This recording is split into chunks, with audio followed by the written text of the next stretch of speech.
hope you had a great break and I hope you enjoyed some networking and maybe some drawing on track 4. So we're back now on the processes track with a couple amazing talks. And I would like to do some housekeeping now that I'm alone and tell you all about our code of conduct. Please check it out. Please obviously adhere to our code of conduct. Also, please check out our amazing sponsors that make all of this possible. And schedule some networking talks. There are some little breaks in between where you can hang out with people and talk to them.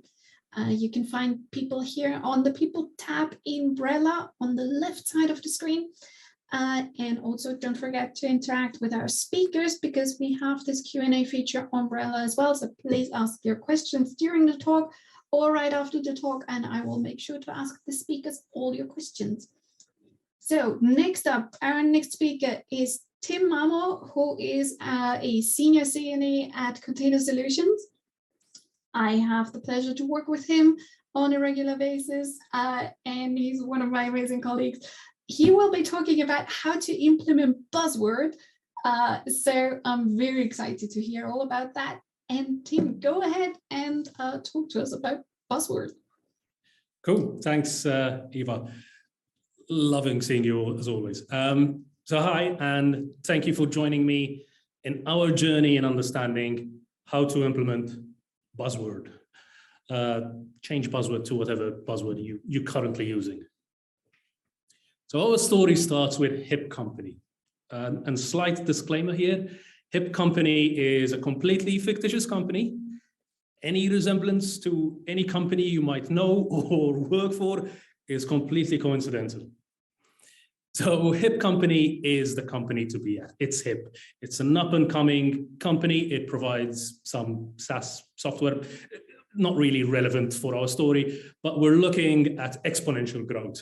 And working there is the place to be. Everybody wants to work there. Everybody wants to be hip. Everybody wants to be at Hip Company. One of the reasons everybody wants to be at Hip Company is because it's the kind of company that has a ping pong table. Or table tennis, according to what part of the world you're from, and who doesn't like playing ping pong. It's not a problem that the ping pong table is in a meeting room. We can see it's a meeting room because there's a whiteboard there, but it's okay because who doesn't love ping pong? There's a company-wide tournament where everybody gets involved. We could even use the whiteboards to keep the scores. The ping pong table can actually be folded away anytime and put in the corner when a meeting is needed. And once the meeting is over, ping pong table comes back out, tournament is back on. Hip Company is also the kind of company that has a console. It's either a PS4 or if they're lucky, a PS5. They're probably lucky enough because they're hip. Or even a Nintendo Switch where you can have another tournament of Mario Karting. So when there's a meeting going on and you cannot do the ping pong tournament, you've got Mario Kart tournament. So the developers can keep on playing. Hip Company is the kind of company that has Friday drinks. And who doesn't like Friday drinks paid by the company? Well, actually, probably nowadays it's more like a Zoom call with bring your own booze, but it's okay. The pandemic, Hip Company is still going to be hip and they're going to have Friday drinks. They're Hip Company after all. They're the company that works hard. And look at them, they're all working hard around laptops, again, pre-pandemic, obviously. They're all on Zoom calls now working extremely hard, and who doesn't want to work hard? But they don't only work hard, they play even harder. I mean, the marketing manager that came up with this ethos of work hard but play harder must have gotten a great bonus, because who doesn't want to, after a very long week of working hard, play even harder? I mean, look at them. They're definitely playing hard. Maybe a little bit too much there. But not everything is looking that shiny and good at Hip Company. Maybe it's all that working hard and playing harder. But the company is feeling a bit boomerish, probably. They're running a monolithic application and they've been told monoliths are scary and they shouldn't be running them. Bug fixes are taking forever, apparently due to the fact that they have a monolith. Deployments are done quarterly, and it's a complete chaotic situation where the devs and the ops team aren't really communicating together. Actually, probably the ops team is composed of some random person who created an AWS account once with an S3 bucket there, and now they've become the default ops team. So hip management is not feeling it. They're not feeling the hipness anymore. So what can they do? They're scratching their heads and they're thinking, how can we become hip again? How can we be known as hip company? Hip management goes into the boardroom, moving away that ping pong table, obviously. They bring out the flip charts. You don't want to use the whiteboard. That's used for tournament schools. The post-it notes are on the flip chart. They've got their Lenovo ThinkPads. They're scratching their heads. Hip management. They're going to find the solution to become hip again. They're Googling away around the blogs about monoliths. How can they remove this monolith, which is causing all of this issue? Because we know monoliths are bad. And they're Googling, okay, anti-monolith solution for hip company, anti-monolith. Well, yep, you've guessed it. We're doing microservices. Yep, we all want to implement microservices. Everybody's talking about microservices. You want a microservice, I want a microservice. Everybody's getting a microservice. You can get courses about microservices. There's a book about going from monolith to microservices. And a side note, the author is actually keynoting at the end of this event. And it is a really good book, and you should read it. But it's amazing. Hip company is going to do microservices. They're going to be a microservices company. They're going to do the microservices buzzword because that's the hip thing to do. You might have noticed the asterisk down there where microservices might not be the outcome. And not only that, microservices is a 3-in-1 buzzword. If you're doing microservices, you're doing containers, or should I say Docker? We'll see. We'll figure that out. We're doing microservices, so we're going to do containers. And you guys know it. We're doing containers. We have to orchestrate them. So what are we going to use? The orchestrator platform. We're going to be using Kubernetes. We're going to do Kubernetes too. What's the buzzword that everybody wants to talk about? It's Kubernetes. Yep, there's KubeCon. 10,000 people all joining virtually, but they're all going to come and do Kubernetes. We can implement Kubernetes. Hip management has decided that, yep, we're going to do microservices, and because we're doing microservices, we're doing containers, and therefore we're going to do Kubernetes. Here we go. Our developers are going to love this. We've got the monolith there. It looks bad. It doesn't look hip enough. It's connected to that one database. We didn't really talk about the database, but we're talking about the monolith. It's there. We don't want it. So what are we going to do? There you go. We're going to microservice it. It's running on Kubernetes. It's looking good, but I don't know. I'm still not feeling the hipness. I am not feeling the full hipness. Yeah, there you go. That's the micro way of doing things. Those are true microservices. It's all running on Kubernetes, as we said. We're going to connect them all up. It's a bit of a mishmash. Not really sure what's going on here. Microservice, we're doing microservices. That's the main thing. All the microservices are connected to that one database still because we didn't really talk, but microservices. Yeah, there you go. These microservices are all talking to that middle one. Probably called common microservice, but we're doing microservices. Hip management is happy. This is what we're going to tell developers. This is what we're going to do. And in the meantime, your developers are thinking, what's going on? What am I doing? The one person who's created the S3 bucket is now thinking to themselves, I've got to learn Kubernetes. I've got to start deploying Kubernetes. It's okay. Hip management is going to do it. The developers will get tickets to KubeCon. It's a free trip. It's a free virtual trip nowadays, but hopefully there will be a free trip in the future. We're going to be hip. We're going to do microservices. Well, as you've guessed, it's not really going to go as planned. The one deployment called common, every time it gets deployed, breaks everything in half. The deployments are taking forever because nobody wants to touch common because every time it gets deployed, it breaks everything. Nobody's really talking to each other and everybody's blaming each other for issues. So hip management cannot understand. They're like, why isn't this working? Why are our developers not happy? We've implemented microservices, the buzzword to be there. It also implemented Kubernetes. Why don't you want to implement that buzzword? It should be working. What can we do? So they all go back into the meeting room, ping pong table away. Nobody's touching that whiteboard with the scores. Don't worry. And they're asking themselves, okay, how can we get the devs and the ops team to do better? How can we they're scratching their heads. They're Googling devs and ops need to communicate. Devs and ops. There you go. We've got it. We're doing DevOps. Yeah, everybody wants to do DevOps. We're going to be the company that will do DevOps. You've even got companies where you get a one-click solution and you deploy DevOps. You can even become a DevOps engineer, whatever that means. I still haven't figured out. But we're going to, all our developers, all our operations people are now going to be DevOps engineers.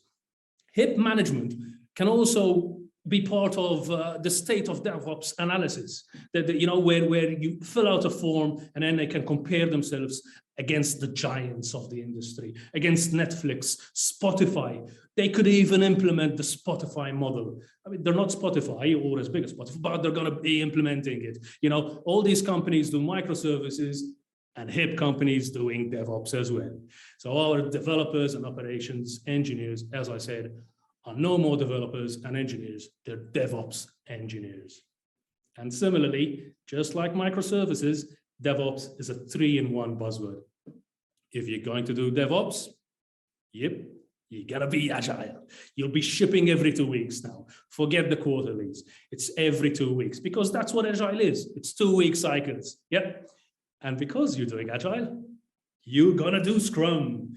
Not the rugby kind of Scrum, although probably your DevOps engineers would want to do that rather than the actual Scrum, but you're okay. You're doing DevOps, you're doing Agile, you're doing Scrum. HIP management is going to love this. And because you're doing Scrum, you've got a release manager because you've got the 2-week cycle and the release manager is going to be there counting down on a Friday evening. Again, because you're doing DevOps, you can deploy on a Friday evening. It'll be in the corner counting down to deployment. 3, 2, 1. And it's still a mess. There's still that one database that rules them all. All the developers, I mean DevOps engineers. They're storing the secrets in code. The features are taking months to deploy, even though there's a 2-week cycle. Bugs are getting deployed every 2 weeks, but what's going on? The developers are completely screaming and frustrated with HIP management, and HIP management hasn't got a clue what's going on. The one guy who created that S3 bucket initially has probably left by now, and nobody knows what's going on. Okay, so obviously this is a fictitious story of the downfall of HIP company. But what can we learn from HIP company? Why did I just spend the last 10 minutes telling you about this story? Well, first of all, we need to completely forget about buzzwords. Stop thinking about buzzwords and how they might be the holy grail of engineering nirvana. Easier said than done.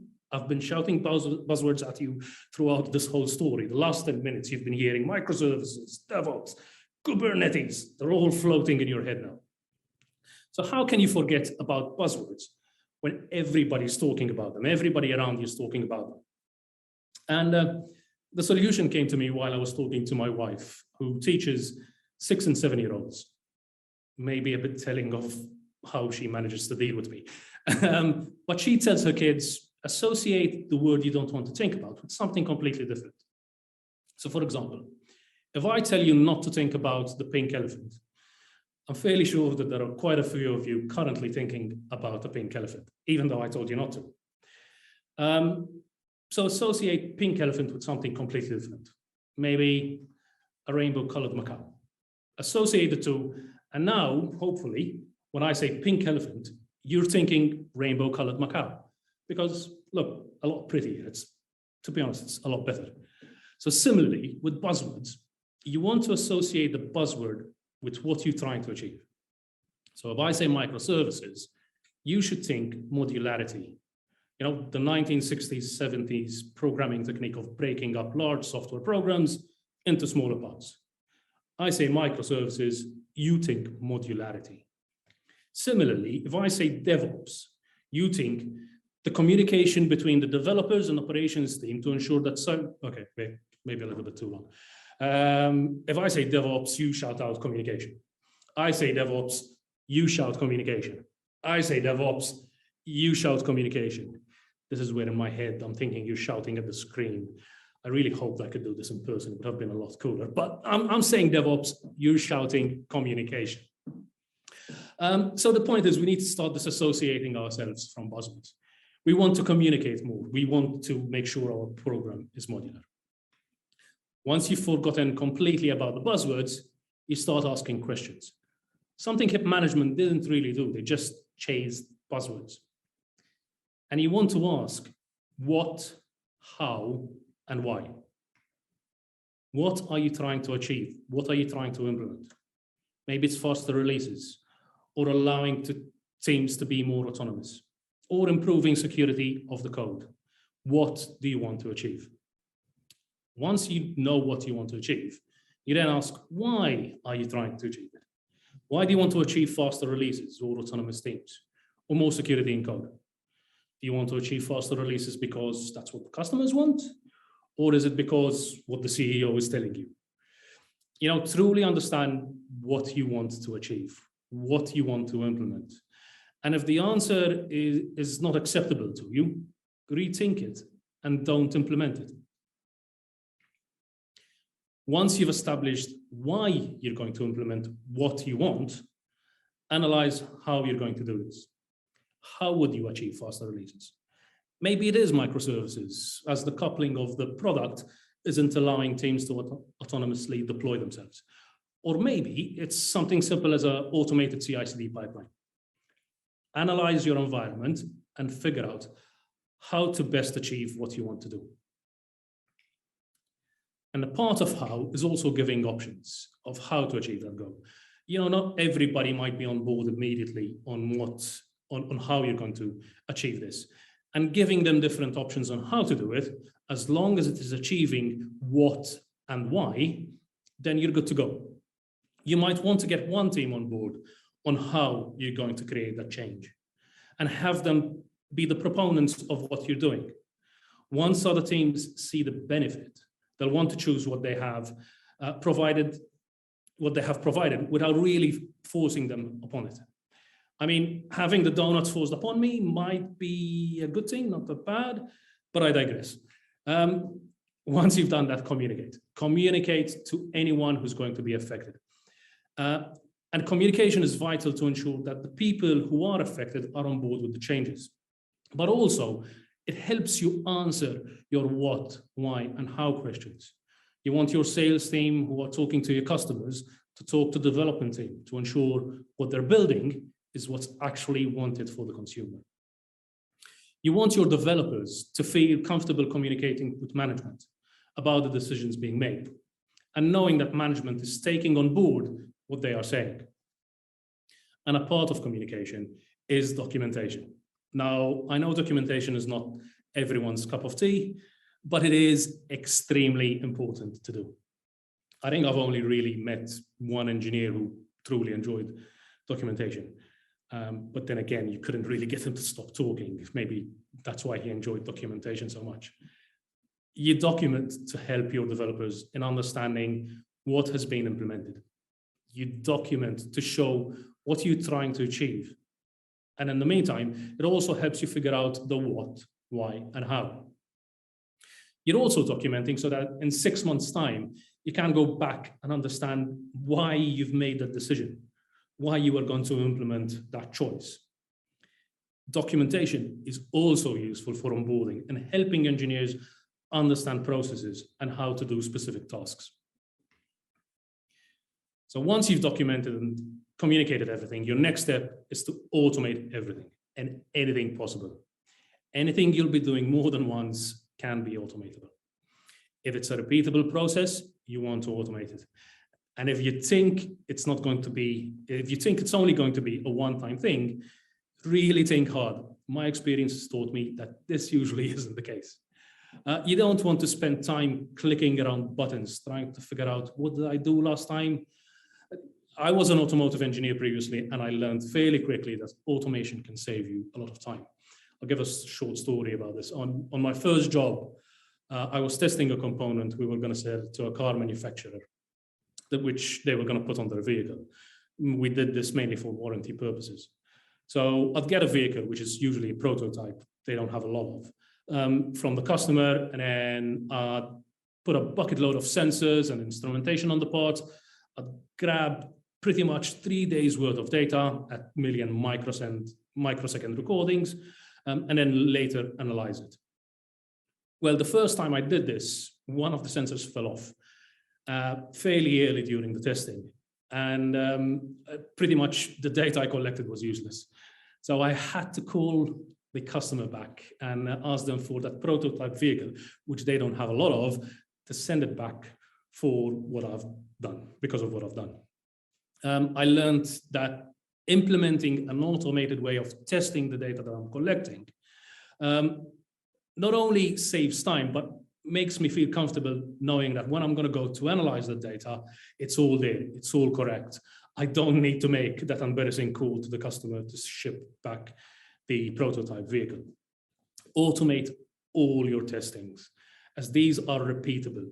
And if you miss some tests before deploying the software, you learn, take that on board, implement what you've learned, and automate the new tests, and off you go. Once you've automated your tests, automate your builds. Again, a repeatable process that can be automated with a script. If you're using containers, definitely a repeatable process. If you're creating VMs or an AMI to deploy on AWS, that's a repeatable process. A few scripts can automate all of this for you, which will also reduce the cognitive load and toil on your teams, meaning your developers are focused on creating feature-rich content for business rather than figuring out how to test or how a build was done and trying to figure out what buttons to click. All they need to do is push code to a repo, which will automatically trigger the tests and the builds. And once you're done with the builds, you can automate the deployment. Again, a repeatable process. It's something you do over and over again, hopefully more than every 2-week cycle. Not sure if the skydiving is a repeatable process for everyone, maybe the more adventurous among us, but software deployments are definitely repeatable. And again, it's removing that cognitive load and toil from the developers. So repeat and automate those deployments. Once your software is out in the world for everybody to see, you want to monitor and test everything and anything possible. Yeah, initially, everything and anything, you might get noise, you will get noise, but once you figure out what is noise and what is not, you can tweak your monitoring. If you're not monitoring, you cannot be alerted if something goes wrong or something's not going according to plan. So monitoring, logging, tracing, record everything and alert as much as possible. Tweak as you learn.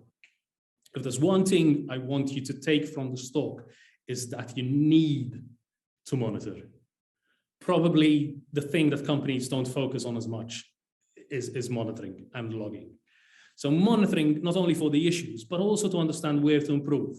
And if you're reaching your SLAs and SLOs, maybe you want to improve on the latency to provide a better experience for your customers. Cannot improve if you're not monitoring, logging, tracing. Record what's happening. And lastly, don't panic. Maybe if you're on the toilet, you might panic a bit, but do not panic. Things will go wrong. If you're getting alerts, don't panic. I've been in the situation where I've panicked and then the blame game starts. You don't want to be there. Understandably, it's natural if you do panic. Stop, breathe, and go on. Move forward. Ask, as much as you try, not everything might turn out well, which is why you want to do the monitoring and logging. When the shit starts hitting the proverbial fan, relax, gather all the information you need, and start figuring out what is going on.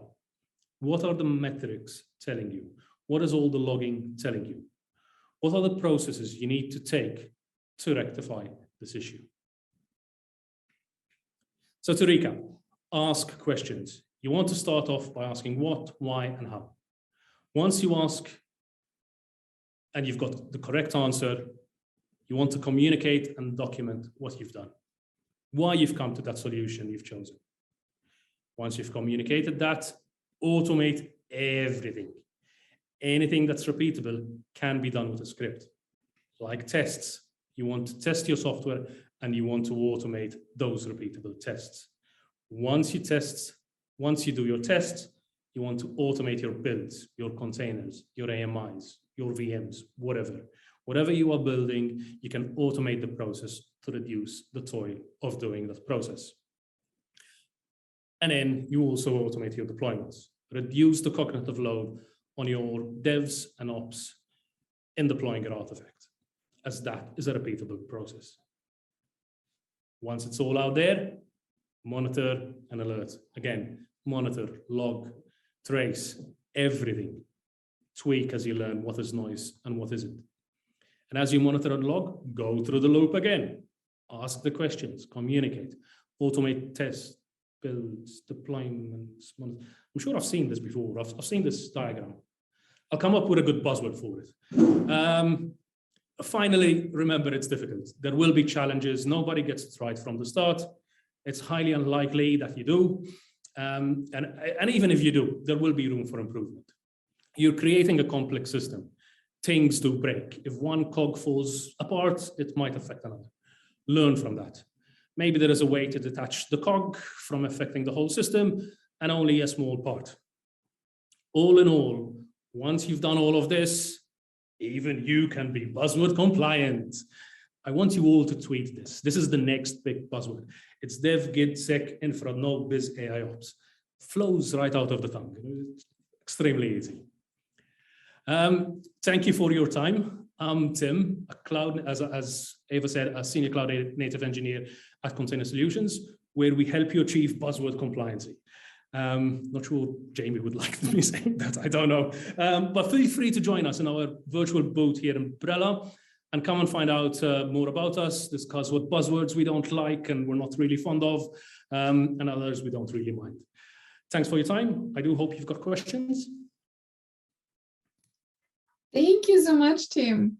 I had to pick myself up from the floor a couple of times because I've worked for a HIP company before. And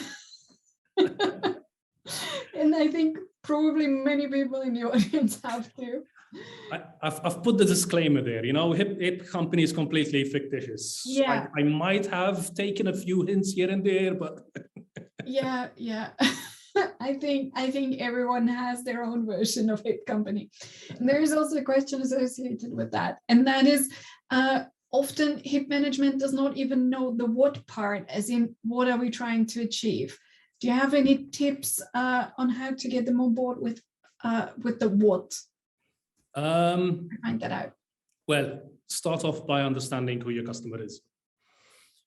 And this might not be a paying customer. For a platform team, it might be the developer.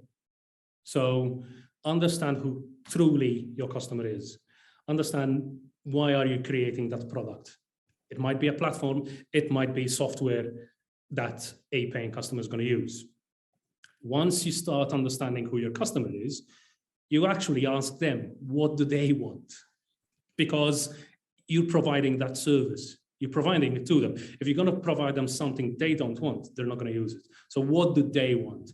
And start asking questions to those customers. And as I said, the customer can be an internal customer. It can be developers or QA or marketing.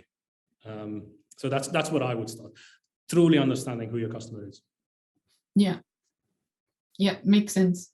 Anyone who has any more questions, please throw them in the chat. I have one while people are hopefully typing, and that is every buzzword bad? No, not every buzzword is bad. Buzzwords are bad when they're used badly. So if it's used just for the sake of using a buzzword, so it's using Kubernetes just for the sake of thinking that Kubernetes will solve all the issues. I've got the CKA certification, so I really like Kubernetes. I think it's a great tool, but I don't think it's the tool for everybody and anybody. Definitely, for example, startups. I don't think startups should focus on getting the product out and understanding is the product doing what it should be doing. Don't chase buzzwords. The buzzwords will be around all the time. So they're not all bad. It's when you start using them badly, we don't like that. We have another message from Felix, and he writes, seeing buzzword-driven organizations is so obviously ridiculous that the questions must be asked.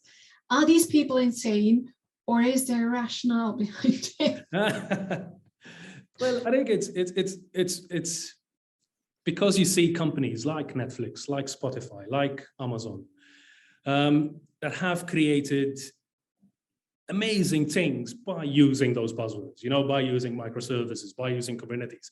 Kubernetes came out of Google. So I think it's sometimes you look at that and you go, ooh, if I use this, then I'll achieve that status. Well, not always the case. Yeah. Well, I thank you so much, Tim, for this amazing and very entertaining talk. Can you please throw on your wonderful hashtag once more? Sure. I'm sorry to the technician that has to enable the screen sharing again. I can say it out loud. It's hashtag dev git sec infra no biz AI ops. Flows out the tongue. Yes, that is the most wonderful and memorable hashtag ever. I have put it on my Twitter feed, so there you go. Perfect. And that reminds me, people, we are on Twitter. We are tweeting under the hashtag WTF is cloud native. Yes. That's our hashtag. See, now I'm forgetting all the hashtags. And that's also where you can find Tim. Yep. People are writing great talk. It was really entertaining. If you have more questions for Tim, please reach out either through our booth or here Umbrella, or I'm sure he will be on Twitter as well. Thank you so much for coming, Tim, and thank you for your great talk. Thanks. And have a great event. Yeah, it's wonderful. We're having loads of fun here. So people, we're taking a teeny tiny break. We will be back in a couple of minutes with our next talk. So I hope you'll join us for that one. See you in a bit.